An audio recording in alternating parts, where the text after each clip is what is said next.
Go. Go what? Oh yeah, okay. Yeah. Well, we're at Lightspeed Hobbies, best tournament in the world, and I'm taking first with this deck. Like I think the last 3 weeks that I played, I won the box tournament too, right, Patrick? I believe so. So yeah, 3 wind-up magician. 3's better than 2 just because in the first turn you can go Shockmaster and then you can get one of these guys out too instead of if you only play 2 like Josh Graham's build, which plus this guy is like amazing in the mirror match. Like if you just roll with him and Rabbit progressively you usually win. And then 3 sharks go with him for your nutty play. Sharks like Eban shark. Shark's kind of good. Then you have 3 rat, which is just like a pretty much like running 3 debris dragons and like old quick draw. Plus it creates crazy combos with Path Imperative. 3 rabbit like pretty much lets everything go. Like he's probably the best. Like he's like the most stable windup that you play because like he resolves your factories right away and stuff. Then plus like they Veiler your Zen-Maity, you can remove your Zen-Maity and resolve your Zen-Maity. So it's pretty good. Plus oh yeah, this guy has a continuous like rank 3 exceed loop. So yeah, that's also really good. Then you have Sangan. You don't actually really bring him out with Tour Guide anymore. You kind of just let him sit there and then search whatever card you need for your combos. 2 Guide. I only play 2 Guide and Sangan. The other cards are like inconsistent. Like Tour Bus, you can't even really loop with that card. So yeah, 2 Guide, and this is just usually for Tour Guide Shark or like in a later game like a Leviathan or something. Also, what was the other thing? I don't remember. I'll get back to it in a minute when I remember it. I played triple Snowman Eater. This answers a lot of the cards in the format, and like the deck has a problem with big monsters. So yeah, and he has a lot more synergy because he's level 3. And then I don't play any hand traps. I don't think they're that good except for the mirror match, and then the mirror match is usually more who has factory first or who has magician shark, etc., etc. So I don't prefer that card. 3 factory, really good in the mirror. Lets you search everything. Avarice. I'm not gonna say anything about Avarice. 3 Typhoon, lets you get all your plays off. Soul Taker, makes Shining mistiming, gets over anything big that you really can't get over when you already have your snowmans going. Mind Control, this card's kind of, it's so-so. Like, I like it a lot just because, like, it with Shark equals anywhere from 3 to 4, a rank 4 exceed, so you can kind of get it off against any deck, and it's just easy to take out games 2 and 3. And then plus in the mirror, like, you can take their Zen-Maity and go off. Or you can, like, the other thing I've been doing a lot, like, when I'm playing the deck in the mirror. So I'll have this, and they'll go like first turn Zen-Maity, Rabbit. So I'll play this, and they'll either have to give me their Zen-Maity or their Foster Rabbit, and I'll search for factory, and I'll go off. Then Book, this isn't even really a good staple anymore, but I like it because I play 3 Snowman, and it has really good synergy with that.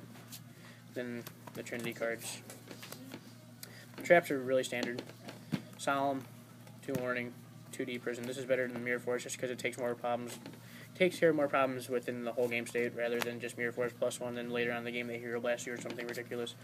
2 Torrential has really good synergy with Wind Up Rabbit or like when they overextend and then you kind of just have a blowout game. And then 2 Bottomless, it's bottomless. Takes care of a lot of problems. It's 40 cards, 9 traps, 13 spells, 18 monsters. Extra deck. Carrier, pretty much lets you get anything off. You only need 1 now because you only have 1. Leviathan, staple. You're brilliant, lets most of your OTKs happen. Tempo. He's really good against Maze Stroke, Gachi, Zen-Mains. I mean, pretty good standard card in the format. Levier, I want to play 2 of this, and I wanted the side deck Hunter and D-Fissure, because you can, with 2 Leviers, Hunter and D-Fissure, you can loop them for 4 cards of their hand. But I don't think it's that good, and it's really situational. Zen-Mains, I wanted to fit 2 of this, just there's no room in it, because this is like really good in the later games. Acid Golem, this is really good for Countdown and anything you need to get over. It's good against Dolkun, it's good against the skill drain decks once you can like roll it out. Cap Imperative, probably the exceeds of the format right now just because it lets all your plays go through, like with Magician Shark Rat. What are you laughing about? Nothing. Just continue. Whatever, okay. So yeah, it lets you Magician Shark Rat and then bring your rat back to attack and go off, or it lets you in gears, it'll like let you flip your armor up and stuff like that, so it's really good. Maze Stroke helps you get over big stuff when you flip them down. Utopia, probably the most stable ring for Shockmaster. Best card with Magician Shark when you start, because then you can just shock lock them, and then next turn shock their traps and just straight up one from there. Zen Maester, it creates an OTK with Tour Guide, Shark. You just flip flop and then Path Imperative. Tiras, Adrius, and this is supposed to be Zenmaio. I didn't have one. But yeah, Zenmaio is like probably the better of all of them, except no. Tiras hit comes out more, but Zenmaio gains more. So that's the extra deck, 15 cards. My side deck's kind of in parts too right now, but I'll just show it. Two Thunder King, really good when you go first against almost everything, and then I don't like a main deck because it doesn't have as much synergy. Like a lot of people like a main deck. Same with like Duality, but that card's like deck's too fast for that kind of card. I said deck 3 Effect Veiler. Card kind of sucks, but it's because I only have one Maxi. This will be 2 and 2 for ICS Indianapolis, so I'm not really worried about it. Just kind of playing today. Another second Soul Taker. It's really good when you go second against decks that it's already good against, and then if you need like a little bit more removal. 2 Messenger LB out of 3. Like this card, the whole point of this card is it stops you from losing. And I'm pretty sure losing is kind of bad. So yeah. Just maybe. I don't know, man. 2D figure. This card rapes Dark World. Oh my Henry. god. Oh my god. Like, if you get this card out and they can't MST it or like deal with it in like fairly earlier stages of the game, they kind of straight up lose. Dark World's actually a hard matchup, believe it or not. Because like they just control your hand, so your Magician Shark won't stay in your hand that long even if you have it. The only thing that's good is if they don't happen to have enough discard outlets to make it happen, then they can just draw you into your card. So it's like kind of a 50-50 game 1, then game 2 it's like 60-40 you. So as long as you can like handle yourself in the other games. 2 Dust Tornado, I take one of these out for the other Messenger, but this is also a pretty good card. I like it more than like the reason I don't like Decree is because it doesn't really take care of any of the crap problems that are like in the game. It kind of just leaves them there.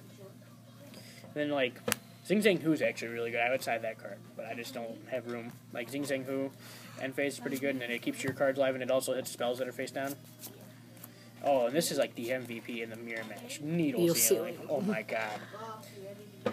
It's so good. Like you can have this and like a set Sangan, and they have like the Shockmaster thing, and you can actually do this too. Like first off, your Sangan won't die and their monsters die, so it's like a Torrential Dark Hole, that kind of card.